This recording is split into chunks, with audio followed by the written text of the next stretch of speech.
Liquor scam. So liquor scam అనగానే మనకు అటు అరవింద్ కేజ్రీవాల్ గారు కానీ ఇటు తెలంగాణ రాష్ట్ర మాజీ ముఖ్యమంత్రి కల్వకుంట్ల చంద్రశేఖరరావు గారి డాటర్ కల్వకుంట్ల కవిత, ఎమ్మెల్సీ కవిత పేరు మనకు టక్కన గుర్తొస్తుంది. ఎందుకంటే ఇదే విషయంలో ఆల్రెడీ జైలు పాలయ్యారు, కొన్ని రోజులు జైలు జీవితం గడిపొచ్చారు కాబట్టి. సో దాంట్లో నిజాలు అయితే తెలియాల్సి ఉన్నాయి. సార్ ఆ కేసు అయితే నడుస్తూనే ఉంది. మొత్తానికైతే బెయిల్ మీద ఎట్లా కవితకు అయితే బయటకు వచ్చింది. ఆమె రాజకీయ జీవితాన్ని ఆమె కొనసాగిస్తూ ఉంది.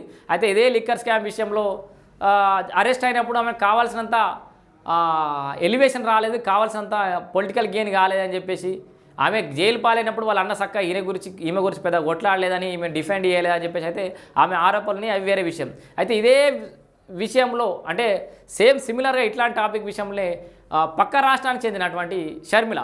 సో మనకు షర్మిలకు ఇటు కవితక్కకు లింక్ పెట్టి ట్రోల్స్ చేయడం, పోస్టులు చేయడం అయితే చూస్తున్నాం మనం సోషల్ మీడియాలో.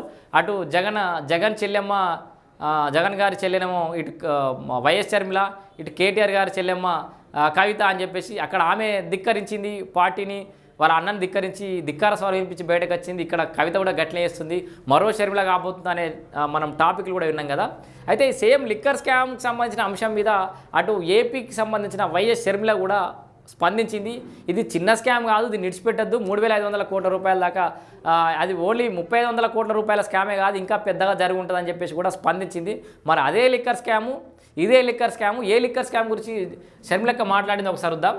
లిక్కర్ స్కామ్పై సమగ్ర విచారణ జరగాలి, AP Congress chief YS Sharmila demand చేసింది. ఏపీలో గత ప్రభుత్వంలో జరిగిన లిక్కర్ స్కామ్పై సమగ్ర విచారణ చేయాలని రాష్ట్ర Congress chief YS Sharmila demand చేశారు.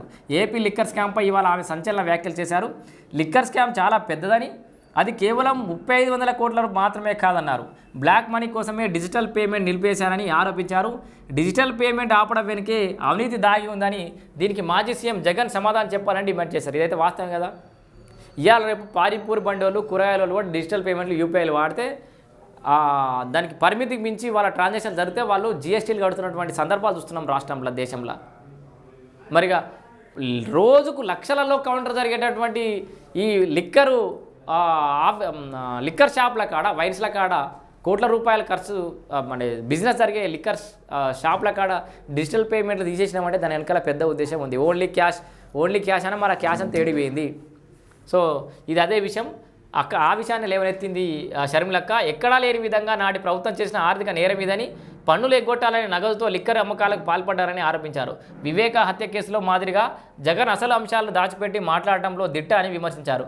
అందుకే లిక్కర్ స్కామ్ వెనుక కుట్రలు పూర్తిగా వెలికి తీయాలని షర్మిల అయితే డిమాండ్ చేసింది మొత్తానికి.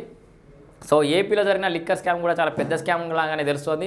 మరి దేశాన్ని ఊపేసినటువంటి ఆ ఢిల్లీ లిక్కర్ స్కామ్తో పాటు మరి ఆంధ్రప్రదేశ్ లిక్కర్ స్కామ్ కూడా దేశాన్ని మొత్తం ఊపబోతుందా? ఆంధ్రప్రదేశ్ రాష్ట్రంలో సమీకరణాలు ఎలా మారబోతున్నాయి? ఆంధ్రప్రదేశ్ రాష్ట్రంలో లిక్కర్ స్కామ్ ఎలాంటి ప్రకంపనలు సృష్టించబోతుందో కూడా ఎదురు చూడాలి మనం.